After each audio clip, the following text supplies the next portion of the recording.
8 aryl halide સંયોજનોનું નામકરણ।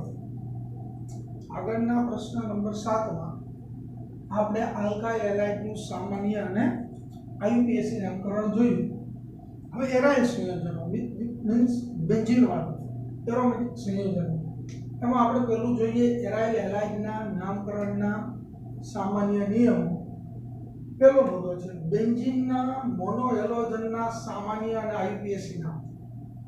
એટલે મોનોહેલોજન યુક્ત બેન્ઝીન, બેન્ઝીન ચક્રમાં માત્ર ને માત્ર એક જ હેલોજન જોડાયેલો, જેમ કે ક્લોરોબેન્ઝીન, બ્રોમોબેન્ઝીન, આયોડોબેન્ઝીન વગેરે વગેરે।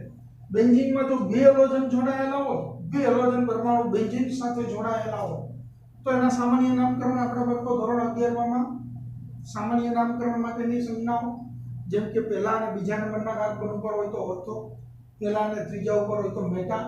તમે જાણો જ છો 1 અને 4 ઉપર હોય 1 2 का 4 એટલે એને કહેવાય પેરા સ્થાન। એને શબ્દમાં પણ દર્શાવાય છે। ઓર્થો એની સંજ્ઞા છે, મેટા માટેની સંજ્ઞા સ્મોલ m અને પેરા માટેની સંજ્ઞા સ્મોલ p। આવા પૂર્વકોના નામની આગળ લગાડવામાં આપણે ઉદાહરણ જોઈશું, આપણે ખ્યાલ આવશે। આઈયુપીએસી પદ્ધતિમાં તેઓના નામકરણ કરવા હોય આ બધા ઓર્થો, મેટા, પેરા, બેન્ઝીન યુક્ત ડાયહેલોજન્સ, હેલોજન યુક્ત સંયોજનો, એના નામકરણ માટે ઓર્થો, મેટા, પેરા નહીં લખવાનું હોય। જો ઓર્થો સંયોજનો તો 1 2, મેટા હોય તો 1 3, હમણાં કીધું એમ જ, પેરા માટે 1 4, આવા અંકો લખવામાં આવે છે। ચાલો ત્યાર પછી લાસ્ટ ત્રીજો નિયમ જોઈએ। બે કરતા વધારે હેલોજન જો બેન્ઝીન વલયમાં જોડાયેલા હોય તો આઈયુપીએસી ના નિયમ મુજબ આપણે જે બેન્ઝીન ચક્રમાં કાર્બન ઉપર હેલોજન પરમાણુ જોડાયેલા હોય એને નંબર આપીશું 1 2 3 4 અને એનો સરવાળો પણ કરશું લેફ્ટ હેન્ડ સાઈડ યા રાઈટ હેન્ડ સાઈડ ક્રમમાં। જે બાજુથી એને લઘુત્તમ નંબર મળે, જમણી બાજુથી કે ડાબી બાજુથી, એ બાજુથી આપણે નંબરની પસંદગી કરવાની રહેશે। ચાલો આપણે એના કેટલાક ઉદાહરણ જોઈએ। પહેલા આપણે આ ઉદાહરણ જોઈએ કે બેન્ઝીન ઉપર શું આવેલું છે બરાબર, બોર્ડ પર ધ્યાન આપો બરોબર।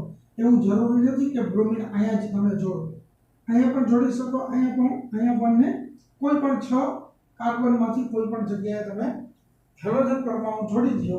ચાલો આને આપણે કહીશું સામાન્ય નામ એનું બ્રોમોબેન્ઝીન છે, જ્યારે આઈયુપીએસી નામ પણ બ્રોમોબેન્ઝીન જ છે। ત્યાર પછી આપણે જોઈએ તો અહીંયા જે નજીકના બે કાર્બન પરમાણુ તો બ્રોમિન જોડાયેલા છે, તો આને તમે નંબર 1, તો આને 2, આને નંબર 1, તો તમારે એન્ટી ક્લોકવાઇઝ આવવું પડે, તો આ નંબર 2 થઈ જાય। એટલે 1 2 ડાયબ્રોમોબેન્ઝીન એ એમનું આઈયુપીએસી નામ થાય। પરંતુ સામાન્ય નામકરણ માટે ધ્યાન રાખવાની ખાસ જરૂર કે 1 2 નંબર માટે આપણે 1 2 નહીં પણ એની જગ્યાએ હું લખશું ઓર્થો ડાયબ્રોમોબેન્ઝીન। તમે જોઈ શકો બાળકો અહીંયા ઓર્થો ડાયબ્રોમોબેન્ઝીન છે, જ્યાં 1 2 ડાયબ્રોમોબેન્ઝીન બંનેમાં કોમન છે, ફરક 1 2 અને અહીંયા ઓર્થો લખવામાં આવે। એવી રીતના 1 3 ઉપર પણ હોઈ શકે, તો અહીંયા 1 3 ડાયબ્રોમોબેન્ઝીન તો એને મેટા ડાયબ્રોમોબેન્ઝીન કહેવાય। 1 4 હોય તો પેરા કહેવાય। આપણે આગળ જોઈએ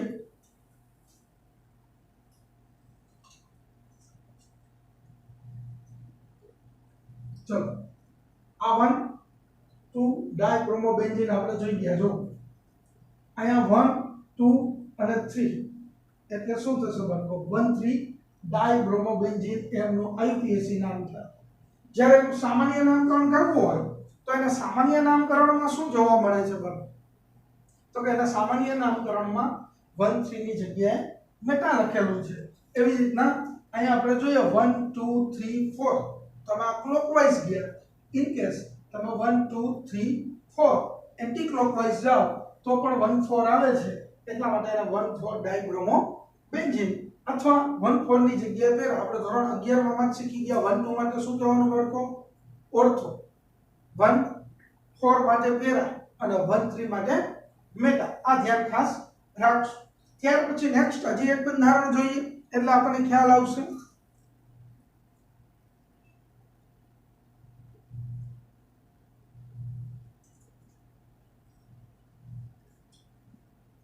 અહીંયા 1 2 3 4 5 6 તમે જો ક્લોકવાઇઝ પણ એને 1 3 5, એન્ટી ક્લોકવાઇઝ જાઓ તો 1 2 3 4 5 તો પણ 1 3 ને 5 1 3 5 ટ્રાઇબ્રોમોબેન્ઝીન આ એનું આઈયુપીએસી નામ છે। જ્યારે સામાન્ય નામકરણ એનું ઓર્થો મેટાપેરા નહીં આવે કારણ કે 3 હેલોજન પરમાણુ જોડાયેલા છે એટલે એને ટ્રાઇબ્રોમોબેન્ઝીન લખી શકો છો। પણ અહીંયા લખેલું છે સમમિતિ, કોઈ પણ એંગલથી જુઓ સિમેટ્રી સમમિતિ જોવા મળે છે। એ જ રીતના અહીંયા પણ 3 પરમાણુ જોડાયેલા છે 1 2 3 4 1 2 3 4 5 6 તો એન્ટી ક્લોકવાઇઝ એના નંબર નો સરવાળો વધી જશે એટલે ફરજિયાત આપણે ક્લોકવાઇઝ જવું પડશે। લઘુત્તમ ક્રમાંકનો નિયમ ધોરણ 11 માં આઈયુપીએસી નામકરણમાં આપણે શીખી ગયા છીએ 1 2 3 ઉપર નથી 4 ઉપર છે એટલે 1 2 4 ટ્રાઇબ્રોમોબેન્ઝીન। તમને વિચાર આવશે સર આનું સામાન્ય નામકરણ તો કે દરેક સંયોજનોના સામાન્ય નામકરણ હોતા નથી, જેમ કે દરેક વ્યક્તિનું ગુલામનું નામ ના હોય, ખ્યાલ આવે છે, અમુકનું કેમ લાલો હોય ગુડી હોય, એવી રીતના આનું સામાન્ય નામકરણ નથી, એનું માત્ર ને માત્ર કયું નામકરણ હોય છે આઈયુપીએસી નામકરણ જ હોય છે। ત્યાર પછીનો નેક્સ્ટ ક્વેશ્ચન જોઈએ।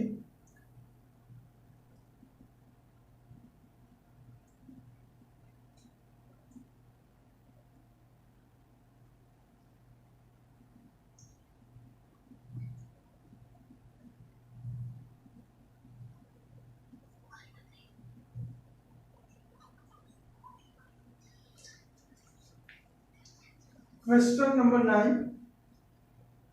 बराबर जे खास एमसीक्यू માટે અને આગળ માટે પણ ખૂબ જ ઉપયોગી થવાનો છે। એક જ પ્રકારના બે હેલોજન ધરાવતા હેલો આલ્કેન ના નામકરણ ઉદાહરણથી સમજાવો અને તેમની વચ્ચેનો તફાવત પણ આપો। તો પહેલું છે આલ્કાઇલિડીન ડાયહેલાઇડ। શું?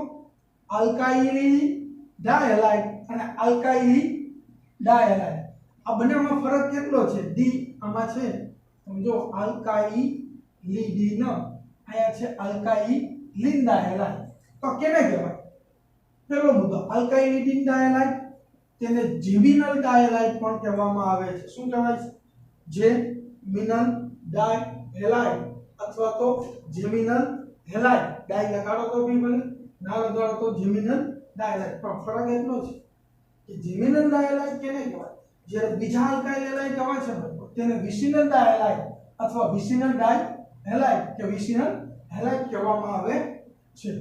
પણ હવે ખાસ તો મુદ્દો આ છે, હવે આપણે એની ઓળખ કરવી જરૂરી થઈ પડે છે કે તેમાં બે હેલોજન પરમાણુઓ એક જ કાર્બન પરમાણુની સાથે જોડાયેલા હોય છે। ખાસ નોંધવાની એવી વાત આ છે, એક જ કાર્બન પરમાણુ ઉપર જ્યારે બે હેલોજન પરમાણુ એક જ કોઈ પણ કાર્બન ઉપર એક કાર્બન ઉપર જોડાયેલા હોય સમાન હેલોજન, ત્યારે એને જેમિનલ ડાયહેલાઇડ કહેવામાં આવે છે। પરંતુ એનાથી ઉલટું જ્યારે બે જુદા જુદા કાર્બન પરમાણુ ઉપર હેલોજન પરમાણુ જોડાયેલા હોય તો એને કહેવામાં આવે છે વિસિનલ ડાયહેલાઇડ સંયોજન। મેન મુદ્દો જ આ પ્રશ્નનો એ છે બાળકો કે તમે એને ઓળખો જેમિનલ ડાયહેલાઇડ ને વિસિનલ ડાયહેલાઇડ। પછી એમનો આઈયુપીએસી નામકરણના નિયમ તો સમાન જ છે। સામાન્ય નામકરણ પદ્ધતિમાં જેમિનલ ડાયહેલાઇડ ને આલ્કાઇલિડીન ડાયહેલાઇડ કહેવાય છે, જે આપણું ટાઇટલ જ છે બાળકો। એવી રીતના સામાન્ય નામકરણમાં વિસિનલ ડાયહેલાઇડ સંયોજનો હોય તો એને આલ્કાઇલિન ડાયહેલાઇડ કહેવામાં આવે છે। એના ઉદાહરણ જોઈએ, ચાલો જો CH3CHCl2 બરોબર, જો તમે આ કાર્બન ઉપર ત્રણે ત્રણ હાઇડ્રોજન પરમાણુ છે H3, જ્યારે આ કાર્બન ઉપર 1 હાઇડ્રોજન and 2 ક્લોરીન, એક જ કાર્બન ઉપર 2 ક્લોરીન પરમાણુ આવેલા છે, એટલા માટે આ આલ્કાઇલ હેલાઇડ છે, ડાયહેલાઇડ છે, પણ કયા ટાઈપનો છે? તો કે જેમિનલ ડાયહેલાઇડ કહેવામાં આવે। કારણ તો કે એક જ કાર્બન ઉપર 2 હેલોજન પરમાણુ જોડાયેલા છે માટે જ્યારે એનું આઈયુપીએસી નામકરણ કરવું હોય તો એ તમને આવડે છે કે જે કાર્બન ઉપર હેલોજન જોડાયેલો હોય ત્યાંથી ક્રમ આપવાની શરૂઆત કરીએ 1 2 તો 1 ઉપર 2 ક્લોરીન છે એટલે 1 1 ડાયક્લોરો અને 2 ની શૃંખલા એનું આલ્કેન નામ થાય ઇથેન।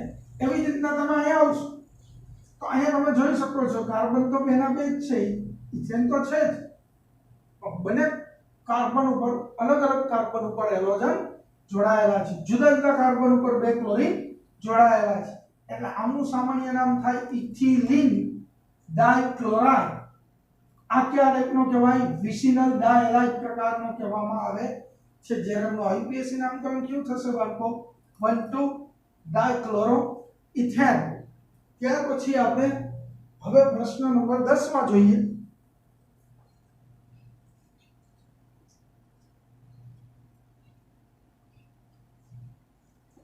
કેટલાક હેલાઇટ સંયોજનો ના સામાન્ય અને આઈયુપીએસી નામ સમજાવો કેટલાક હેલાઇટ સંયોજન આપણે જોઈ ગયા છે આગળ પણ છતાં પણ જોઈએ વધારાનો ક્વેશ્ચન છે ચાલો અહીંયા તમે જોવો છો 1 2 3 4 અહીં તો 3 નંબર આવે 1 પછી આ 2 એટલે આનું સામાન્ય બીજા નંબરના કાર્બન ઉપર ક્લોરીન જોડાયેલો એટલે એને દ્વિતીયક બ્યુટાઇલ ક્લોરાઇડ જેનું આઈયુપીએસી નામ તો એકદમ સરળ તમને આવડે જ છે બાળકો કારણ કે ધોરણ 11 માં આપણે જબરદસ્ત પ્રેક્ટિસ કરી ગયા છે 2 ક્લોરો બ્યુટેન એ જ રીતના તમે આ CH3 થાય CH2Br આને તમે ઝૂમ કરી ટૂંકમાં વિસ્તૃત બંધારણ કરી દો તો આ કાર્બન ઉપર એક મિથાઇલ એક આ બાજુ કાર્બન ઉપર મિથાઇલ 3 મિથાઇલ સમૂહ જોડાયેલા છે એટલે તમે ટોટલી કાર્બન ગણશો 3 4 ને 5 અને બીજા નંબરના કાર્બન ઉપર એક તો મિથાઇલ શૃંખલામાં આવી ગયો બીજા નંબરના કાર્બન ઉપર 2 શાખા એટલા માટે એને પેન્ટાઇલ ગ્રુપ પણ નિયોપેન્ટાઇલ બ્રોમાઇડ કહેવામાં આવે છે જ્યારે આઈયુપીએસી નામકરણ કરવા જઈશું ત્યારે આ કાર્બનની શૃંખલા પહેલો નંબર મેળવશે કારણ કે કાર્બન ઉપર બ્રોમિન પરમાણુ હેલોજન પરમાણુ જોડાયેલો છે એટલે 1 બ્રોમો 2 2 ડાયમિથાઇલ પ્રોપેન એ એમનું આઈયુપીએસી નામ થશે જ્યારે આ બંધારણ પણ એવું જ છે આ કાર્બન ઉપર 3 મિથાઇલ સમૂહ છે તમે કોઈ પણ સામાન્ય નામકરણ કરવા જશો એટલે બીજા ઉપર એક મિથાઇલ એટલે આપણે એને શું કહીશું આ કાર્બન ઉપર જે હેલોજન છે બીજા 3 કાર્બન સાથે જોડાયેલો છે એટલા માટે આપણે એને તૃતીયક બ્યુટાઇલ કારણ તૃતીય કાર્બન આપણે ઓળખીએ છીએ જે કાર્બન બીજા 3 કાર્બનના સંપર્કમાં હોય એને શું કહેવાય તૃતીયક કાર્બન તો 2 બ્રોમો 2 મિથાઇલ પ્રોપેન એનું આઈયુપીએસી નામ થાય તો કાર્બનની શૃંખલા પસંદ કરી બરાબર તો 3 એક આ બાજુ આ બાજુ અહીંથી નંબરિંગ આપો 1 બરાબર 1 2 અને 3 કોઈ પણ કાર્બનની શૃંખલા પસંદ કરશો તો અહીંયા મેક્સિમમ 3 કાર્બન થવાના છે એક તો શાખામાં જશે એટલા માટે 2 બ્રોમો 2 મિથાઇલ પ્રોપેન એવી રીતના અહીંયા તમે જુઓ CH2 ડબલ બોન્ડ CHCl આ ગ્રુપ આપણે જોયું આગળના લેક્ચરમાં વિડિયો લેક્ચરમાં જે કાર્બન હેલોજન સાથે જોડાયેલો sp2 સંક્રમણ ધરાવતો દ્વિબંધ આવેલો ડબલ બોન્ડ તો એ ગ્રુપનું નામ આપણે આપેલું હતું વિનાઇલ એટલે આને કહેવાય વિનાઇલ ક્લોરાઇડ અને આઈયુપીએસી નામ તો એકદમ સરળ પહેલા કાર્બન ઉપર ક્લોરીન છે અને 2 કાર્બન છે ડબલ બોન્ડ છે એટલે ઈ પ્રત્યય લાગે છે એટલે આને શું કહેવાય ક્લોરો ઇથિન રેડી એવી જ રીતના હવે તમે જો તો તમને પ્રશ્ન થશે સર આને વિનાઇલ ન કહેવાય તો ન કહી શકાય એનું કારણ કે હેલોજન જે કાર્બન ઉપર જોડાયેલો છે એ કાર્બનના તો બધા જ બોન્ડ કેવા છે બરાબર તો કે એ કાર્બનના બધા જ બોન્ડ તો સિંગલ છે પણ એ પાડોશના કાર્બન સાથે એ કાર્બન જોડાયેલો છે એટલે આ કાર્બન એલાયનિક કાર્બન છે યાદ કરો બરાબર અને એ પાડોશી કાર્બન દ્વિબંધ ધરાવતા કાર્બન સાથે એટલે એને એલાઇલ બ્રોમાઇડ 3 બ્રોમો પ્રોપીન કહેવામાં આવે છે કારણ કે ડબલ બોન્ડને પહેલી પસંદગી આપશું 1 2 3 ત્રીજા નંબરના કાર્બન ઉપર બ્રોમિન જોડાયેલો છે માટે આગળ વધીએ આપણે હવે કેટલાક એરોમેટિક સંયોજનો પણ જોઈએ આપણે તો આમાં આપણે જોઈએ તો આમાં આપણે ટોલ્યુએન તો આનું સામાન્ય નામ થાય બેન્ઝીન ઉપર CH3 ઉપર બબે વિસ્થાપન થયેલા ક્રિયાશીલ સમૂહ જોવા મળે છે મિથાઇલ પણ છે અને ક્લોરીન પણ છે એટલે આનું નામ ઓર્થોસ્થાન જો આ આનું ઓર્થોસ્થાન છે અથવા આ આનું ઓર્થોસ્થાન પણ આનું આખું નામ ટોલ્યુએન તરીકે ઓળખવામાં આવે છે સામાન્ય નામકરણમાં અને 1 2 એટલે ઓર્થોક્લોરો ટોલ્યુએન ઓર્થોસ્થાન ઉપર ક્લોરીન છે ક્લોરીન પરમાણુ જોડાયેલો છે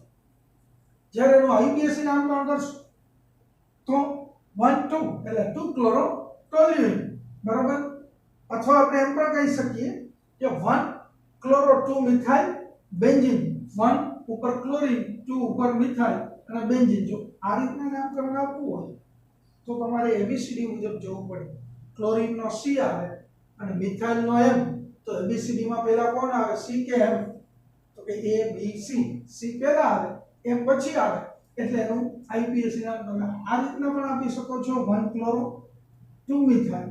બાકી જો સામાન્ય નામકરણ તમારે આપવું જ હોય તો ઓર્થોક્લોરોટોલ્યુઇન અથવા એનું આઈયુપીએસી નામ આ પણ આઈયુપીએસી સંસ્થાએ સ્વીકૃત કરેલું છે। આગળના લેક્ચરમાં બાળકો આ પણ ચર્ચા થઈ ગઈ બેન્ઝીન ઉપર CH2 ગ્રુપ હોય તો એને શું કહેવામાં આવે છે તો બેન્ઝાઇલ ગ્રુપ એટલે બેન્ઝાઇલ ક્લોરાઇડ। આઈયુપીએસી નામ ખાસ ધ્યાનમાં રાખવા જેવું છે ઠીક કરી લેજો બાળકો તમારી બુકની અંદર કે ક્લોરોફિનાઇલ મિથેન આ ક્લોરો આ ફિનાઇલ આ બે એક કાર્બન ઉપર જોડાયેલા છે અને એક કાર્બનનું આલ્કેન નામ તો મિથેન હોય એક ફિનાઇલ ગ્રુપ છે અને એક હેલોજન છે એટલે ક્લોરોફિનાઇલ મિથેન।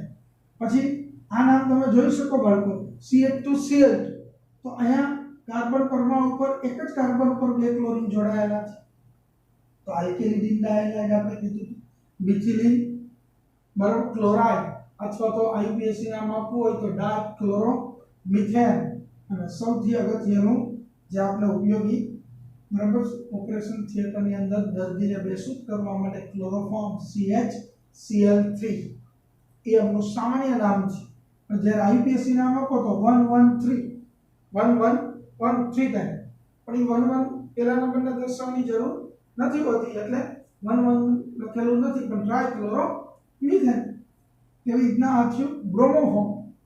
અહીંયા તમે જોઈ શકો 3 ક્લોરીન છે એની જગ્યાએ બાળકો 3 બ્રોમિન જોડાયેલા છે એટલે બ્રોમોફોર્મ। 3 આયોડીન હોય તો આયોડોફોર્મ કહેવાય CH3 હોય તો એને આયોડોફોર્મ કહેવાય છે આ બ્રોમોફોર્મ છે આ ક્લોરોફોર્મ છે ટ્રાઇક્લોરોમિથેન ટ્રાઇબ્રોમોમિથેન ઓકે।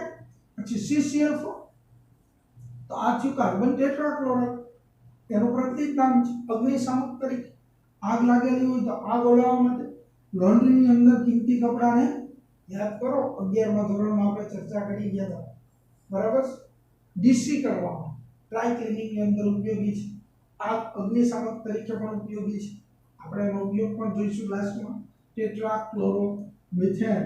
અને હવે લાસ્ટ જોઈએ આપણે એટલે આપણે ખ્યાલ આવશે કે 1 2 3 આ તો નોર્મલ પ્રોપાઇલ ક્લોરાઇડ છે 3 કાર્બન શૃંખલામાં છે અને એક ક્લોરીન છે એટલે 1 ફ્લોરોપ્રોપેન। જય હિન્દ।